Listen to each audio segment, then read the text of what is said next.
अस्सलाम वालेकुम, मैं हूं अदील इम्तियाज़ और आप देख रहे हैं तख्ती ऑनलाइन। क्या आपने सोचा है कि सूरज की भी एटमॉस्फेयर हो सकती है? जिस तरह हमारी ज़मीन की एक तय है, एक एटमॉस्फेयर है, क्या सूरज की एटमॉस्फेयर हो सकती है? और क्या यही एटमॉस्फेयर हमें खला से आने वाली बहुत बड़ी चीज़ों से बचा रही है?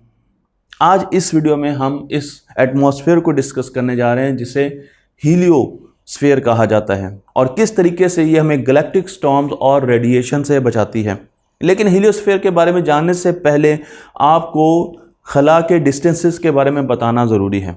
खला में ज़मीनी फासले नापने के लिए जो यूनिट इस्तेमाल किए जाते हैं, किलोमीटर्स, मील, ये तो चल नहीं सकते। इसलिए खला के लिए हम स्पेशल मुख्तलिफ़ किस्म के यूनिट्स बनाते हैं। इनमें से एक यूनिट मैं आपको यहाँ पर दिखा रहा हूँ जिसे एस्ट्रोनॉमिकल यूनिट कहा जाता है, AU कहा जाता है। एस्ट्रोनॉमिकल यूनिट का मतलब ये है कि सूरज से लेकर ज़मीन तक का फासला एक AU है, एक एस्ट्रोनॉमिकल यूनिट है जिसकी वैल्यू है 150 मिलियन किलोमीटर्स।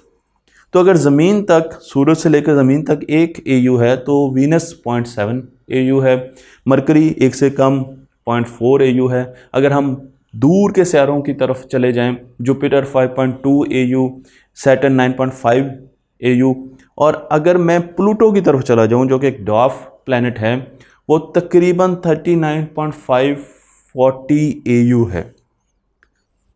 ये डिस्टेंस बताने का मकसद ये था कि आगे जाकर जब हम इस तय को डिस्कस करेंगे तो हमें ये भी पता होना चाहिए कि ये तय कितनी बड़ी है। लेकिन सवाल जो साइंसदानों को बहुत परेशान कर रहा था पिछली सदी में, वो ये था कि क्या सूरज की भी एटमॉस्फेयर है, सूरज की भी कोई विंड है। मैं आपको एक एग्जाम्पल के तौर पर एक परिंदा दिखा रहा हूँ। इस परिंदे की दो दुम हैं। साइंसदान जब इस सवाल का जवाब ढूंढ रहे थे तो उन्हें एक और सवाल भी तंग कर रहा था, और वह सवाल आता था कॉमेट से। क्योंकि जब भी एक कॉमेट, अगर आपको कॉमेट के बारे में मालूम नहीं है तो कॉमेट एक आइसी रॉक होती है जो कि स्पेस में मूव करती है। अमूमन कॉमेट हमारी सोलर सिस्टम की बाउंड्री से आती है जिसे हम डिस्कस करने जा रहे हैं। ये आइसी रॉक जब सूरज की तरफ आती है, इसकी दो दुमें होती हैं। जिस तरह मैंने आपको ये परिंदा दिखाया जिसकी दो दुमें हैं, एक दुम जिसे गैस टेल कहा जाता है या आयन टेल कहा जाता है क्योंकि ये गैस की बनी होती है, और इसी तरीके से दूसरी दुम आइस, वाटर वेपर्स, इसकी डस्ट की, इनकी बनी होती है। तो मैं आपको यहाँ पर डस्ट टेल भी दिखा रहा हूँ और आपको आयन टेल भी दिखा रहा हूँ, और बीच में इसका न्यूक्लियस है। तो बॉडी इसकी आइस की बनी हुई है।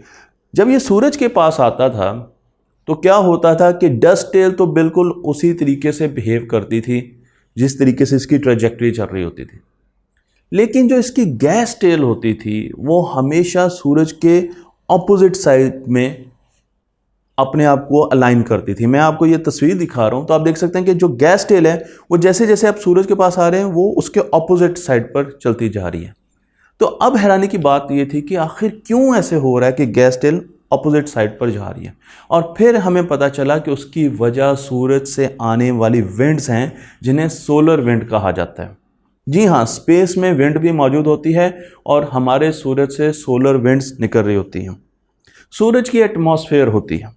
इस एटमॉस्फेयर का पता लगाने के लिए आपको स्पेशल ग्लासेस के ज़रिए या तस्वीर के ज़रिए सूरज ग्रहण को देखना पड़ेगा। जब चांद सूरज के सामने आता है तो आपको एक शैडो नज़र आता है। ये शैडो सूरज की एटमॉस्फेयर है। सन की एटमॉस्फेयर को हम कोरोना कहते हैं और ये सुपर हीटेड गैसेस से मिलकर बनी होती है। इसमें प्लाज्मा मौजूद होता है जो इजेक्ट होता है, और चार्ज पार्टिकल्स सोलर विंड की शक्ल में दूर दूर तक फैल जाते हैं। इन पार्टिकल्स को, जो कि सोलर विंड को बनाते हैं, इन पार्टिकल्स की वजह से हमारी बहुत ज़्यादा हिफाजत भी होती है। मैं आपको इस पूरे प्रोसेस को समझाने के लिए एक मकनातीस की मदद लूँगा। आप मकनातीस को देख सकते हैं जिसमें आपको इलेक्ट्रिक फील्ड नज़र आ रही है, उसकी लाइंस नज़र आ रही हैं। इलेक्ट्रिक फील्ड की लाइंस जब आप नॉर्थ और साउथ पोल के बीच में देखते हैं तो एक डी की शक्ल में आपको नज़र आ रही है, लेकिन जब आप इन पोल्स की साइड्स पर देखते हैं तो वो बाहर की तरफ निकलती नज़र आ रही हैं।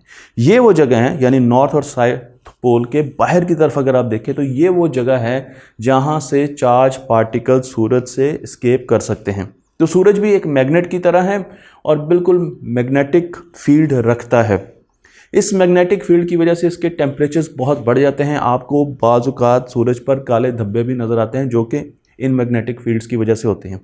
और आपको बहुत से ऐसे सोलर फ्लेयर्स भी नज़र आते हैं, आपको पूरे की पूरी लूप्स नज़र आती हैं जो कि इन मैग्नेटिक फील्ड्स की वजह से प्रोड्यूस हो रही होती हैं। तो सूरज का टेम्परेचर बढ़ रहा है, लेकिन उसके साथ साथ सूरज से एनर्जी रेडिएट हो रही है और वो एनर्जी इन चार्ज पार्टिकल्स की निकलने की वजह से रेडिएट हो रही है। तो चार्ज पार्टिकल्स हैं, मैंने ये भी बता दिया कि सूरज एटमॉस्फेयर रखता है, लेकिन उसके साथ साथ वो सोलर विंड्स भी देता है। ये सोलर विंड्स अब बाहर की तरफ ट्रैवल करती हैं, सोलर सिस्टम में बाहर की तरफ जाती हैं। इसको समझने के लिए आप अपने वॉश बेसन की एक एग्जांपल लीजिए, जहाँ पर आपने टैप नल ऊपर से खोल दिया, तो क्या होगा कि पानी एक हल्का बनाएगा, एक सर्कल बनाएगा। अगर पानी आहिस्ता आहिस्ता इस टब में, इस सिंक में जमा होता जा रहा है, तो अब जो पानी मौजूद है वो अंदर की तरफ आने की कोशिश करेगा, लेकिन क्योंकि ऊपर से पानी नीचे डर रहा है, एक सोर्स है, तो वो जो पानी है वो बाहर की तरफ उनको फोर्स करेगा। तो एक आपके पास टर्बुलेंट बाउंड्री आ जाएगी, बाहर की तरफ बाउंड्री बन जाएगी। जो बाहर पानी है वो अंदर की तरफ आने की कोशिश कर रहा है और जो अंदर पानी गिर रहा है वो बाहर की तरफ जाने की कोशिश कर रहा है। बिल्कुल इसी तरीके से इस पानी के नल को आप मॉडल कीजिए सूरज से। तो सूरज से जो पार्टिकल आ रहे हैं, चार्ज पार्टिकल आ रहे हैं, वो बाहर की तरफ निकल रहे हैं हमारे सोलर सिस्टम में। लेकिन कोई ऐसी चीज़ है जो सोलर सिस्टम के बाहर मौजूद है और वो अंदर की तरफ आने की कोशिश कर रहे हैं, और हमारे सोलर सिस्टम के गिर्द एक बबल बना हुआ है, एक बाउंड्री बनी हुई है, बिल्कुल ऐसे ही जैसे कि मैं आपको इस तस्वीर में दिखा रहा हूँ। और इस बबल को हम हीलियोस्फीयर कहते हैं। हीलियोस्फीयर का अगर आप साइज़ जानना चाहते हैं तो हमने देखा था कि सूरज से लेकर प्लूटो तक तकरीबन 40 एस्ट्रोनॉमिकल यूनिट डिस्टेंस था। हीलियोस्फीयर 120 एस्ट्रोनॉमिकल यूनिट, यानी उससे 3 गुना अगर आप आगे चले जाएं तो 3 टाइम्स, तो 120 एस्ट्रोनॉमिकल यूनिट पर मौजूद है। तो ये तो आपको मैंने इसका डिस्टेंस बता दिया है। ये एक बहुत बड़ा मिस्टीरियस बबल है जिसके बारे में अभी भी हम जानने की कोशिश कर रहे हैं, हम देखने की कोशिश कर रहे हैं, लेकिन ये बबल हमें ये लगता है सूरज की एटमॉस्फेयर की वजह से बनता है, सोलर विंड्स की वजह से बनता है, जब सोलर विंड्स चलती हैं। क्योंकि सूरज एक थर्मोन्यूक्लियर फायरबॉल है जो कि हर वक्त सोलर पार्टिकल्स को इजेक्ट करता रहता है। अगर आप हीलियोस्फीयर को देखें तो एक तरफ से सूरज के पार्टिकल्स आ रहे हैं जो कि अंदर से आ रहे हैं, और बाहर से हमारे पास इंटरस्टेलर विंड्स हैं, क्योंकि बाहर भी तो सोलर सिस्टम मौजूद हैं, सूरज मौजूद है, डस्ट मौजूद है, तो बाहर से भी विंड्स चल रही हैं जिसे इंटरस्टेलर विंड्स कहा जाता है। तो जो एज है, उस एज पर इंटरस्टेलर विंड्स और उनकी स्ट्रेंथ और जो सोलर विंड्स हैं जो कि सूरज से पैदा हो रही हैं, उनकी स्ट्रेंथ आपस में बराबर हो जाती है। इस वजह से एक हल्का हमें नज़र आना शुरू हो जाता है जिसे हम हीलियोस्फीयर कहा जाता है।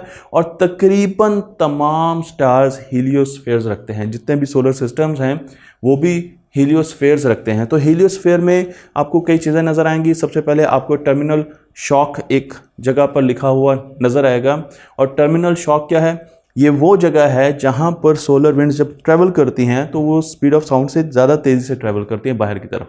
लेकिन ये वो इलाका है, ये वो हिस्सा है जहाँ पर सोलर विंड्स की जो वेलोसिटी है वो स्पीड ऑफ साउंड से कम हो जाती है। तो यहाँ पर आपको एक बबल बनता हुआ नज़र आएगा। इसी तरीके से अगर हम हीलियोस्फीयर के और हिस्सों को देखें तो हमें एक हीलियोशीथ भी नज़र आएगी। यहाँ पर मैं आपको हीलियोशीथ भी दिखा रहा हूँ। तो हीलियोशीथ वो जगह है जहाँ पर सोलर विंड्स, सूरज की सोलर विंड इंटरेक्ट करती हैं इंटरस्टेलर विंड से।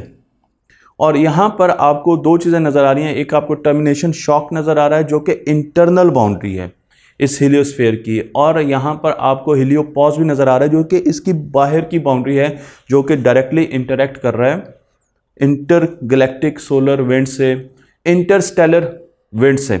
और इसके साथ साथ क्योंकि हमारा सोलर सिस्टम मूव कर रहा है, स्पेस में मूव कर रहा है, तो आपको यहाँ पे बाउ शॉक भी वेव मिल रही है। बाउ शॉक वेव ऐसी होती है जिस तरह कश्ती पानी में ट्रेवल करती है तो आपको पानी की लहरें नज़र आती हैं जो कि वी शेप में पीछे की तरफ जाती हैं।